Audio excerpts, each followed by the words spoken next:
జోహార్ అన్న ఎన్టీఆర్, జోహార్ అన్న ఎన్టీఆర్, జోహార్ అన్న ఎన్టీఆర్.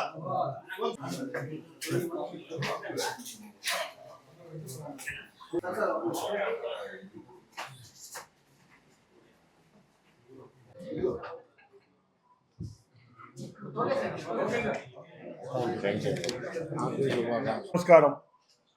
తొలి అడుగు సుపరిపాలనలో తొలి అడుగు. నేను కూడా ప్రప్రథమంగా పార్లమెంట్ సభ్యుడిగా నా తొలి అడుగు ఈ సంవత్సర కాల ప్రయాణం.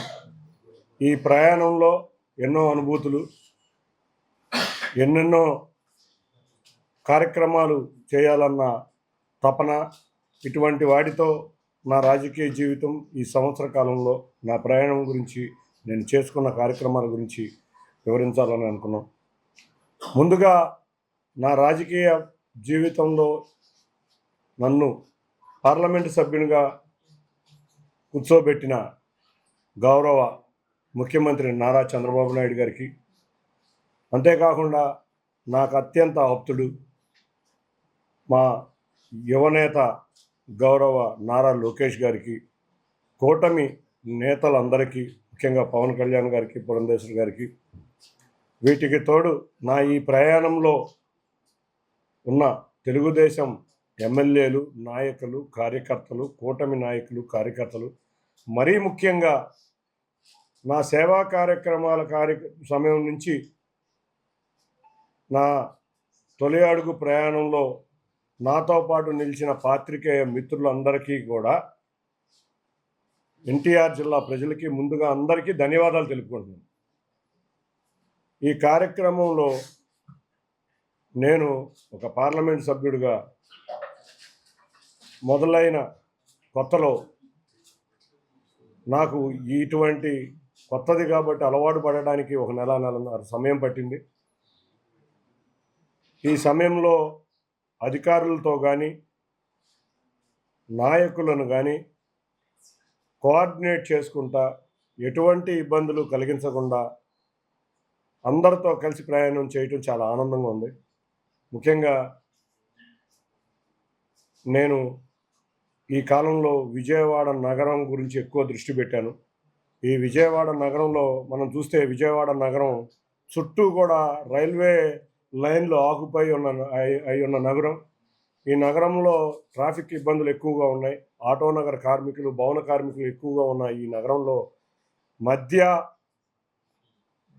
కార్మిక లోకం ఎక్కువగా నివసించే ఈ నగరంలో వారి శ్రేయస్సు కూడా ఎక్కువగా కష్టపడదామని నేను మొదటి నుంచి చెబుతున్నట్టుగానే, రైల్వేస్లో నేను చూస్తే గత 6 నెలలుగా పోరాటం చేసి అమృత్ భారత్ స్కీమ్ కింద విజయవాడ రైల్వే స్టేషన్కి రేపు 15 రోజుల్లో 850 కోట్లతో విజయవాడ రైల్వే స్టేషన్ అభివృద్ధికి టెండర్లు పిలవబోతున్నారు. 15 రోజుల నుంచి నెల రోజుల లోపల. ఇది నేను ఒక అద్భుత విజయంగా భావించవచ్చు. ఎందుకంటే పార్లమెంటు సమావేశాల్లో కూడా 2 సార్లు రైల్వే మంత్రి గారిని కోరటం జరిగింది. అంతేకాకుండా చంద్రబాబు నాయుడు గారు వచ్చినప్పుడు కూడా రైల్వే మంత్రిని చెప్పారు, మాకు విజయవాడ అనేది చాలా ఇంపార్టెంటు, అమరావతిలో భాగమైన విజయవాడ రైల్వే స్టేషన్ బాగుండాలనగానే మొన్నే నీతి ఆయోగ్లో క్లియర్ అయ్యి ఇవాళ విజయవాడ రైల్వే స్టేషన్ టెండర్లు రాబోతున్నాయి. అన్నిటికన్నా ముఖ్యంగా ఎన్నో సంవత్సరాల నుంచి పరిష్కృతం కాని గుణదల 2 ఆర్ఓబీలు,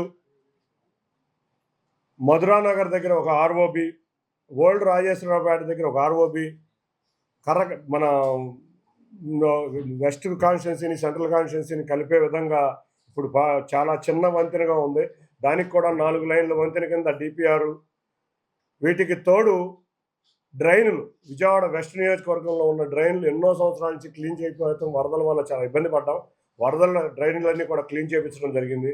రాయలపాడులో కానీ, కొండపల్లిలో కానీ 3 ఆర్ఓబీలు, ఎందుకంటే అన్ని ఫాస్ట్ ట్రైన్స్ వెళ్ళే దగ్గర 3 ఆర్ఓబీలు, సుమారు 8 ఆర్ఓబీలు పట్టాలెక్కించడం జరిగింది. తప్పకుండా 2-3 నెలల కాలంలో శంకుస్థాపన జరిగి వితిన్ సంవత్సరంన్నర కాలంలో ఇవాళ అన్నీ కూడా రైల్వేకు ఉన్న సమస్యలన్నీ తీరే విధంగా కృషి చేశారు. ఇంకొకటి అమృత్ భారత్ కింద మన గుణదల, అంతేకాకుండా మన మ- రాయనపాడు అమృత్ భారత్ కింద 2 స్టేషన్లు కూడా అతి త్వరలో ప్రధానమంత్రి గారి చేతిలో ఓపెన్ కాబోతున్నాయి. రాయనపాడు ముందు ఓపెన్ అవుతుంది, గుండెలు కూడా. అదేవిధంగా కొండపల్లి ప్రాంతంలో మనం చూస్తే ప్లాట్ఫామ్లు అభివృద్ధి చేయడం జరిగింది. కొండపల్లిలో కూడా ఒక డ్రైనేజ్ సమస్య ఉంది, దాన్ని కూడా తీసుకెళ్ళడం కాబట్టి అధికారుల దృష్టికి తీసుకెళ్ళడం లేక కాకుండా ఢిల్లీలో కూడా అధికారులను కలిసి ఈ అన్ని సమస్యలు పరిష్కారమయ్యే విధంగా డిపిఆర్లు రెడీ చేపించి టెండర్ల స్టేజ్కి తీసుకురావడం చాలా ఆనందంగా ఉంది. ఈ సంవత్సర కాలంలో ఇన్ని కార్యక్రమాలు రైల్వేలో చేయడం జరిగింది. వాటికి తోడు నేషనల్ హైవేస్, రెండో సమస్య అయిన నేషనల్ హైవేస్ మీరు చూస్తే వచ్చిన మొదటి పార్లమెంటు సమావేశాల సమయంలోనే గౌరవ ముఖ్యమంత్రి నారా చంద్రబాబు నాయుడు గారితో నితిన్ గడ్కరీ గారి దగ్గర తీసుకెళ్లి 6.3 కిలోమీటర్ల ఫ్లైఓవర్ మహానాడు రోడ్డు నుంచి నిడమానూరు వరకు ఫ్లైఓవర్ శాంక్షన్ చేయించుకురావడం జరిగింది. కానీ మెట్రో కూడా రావడం వల్ల కొంచెం పని ఆలస్యం జరిగింది, లేకపోతే ఈ పాటికి పని మొదలు కావాలి.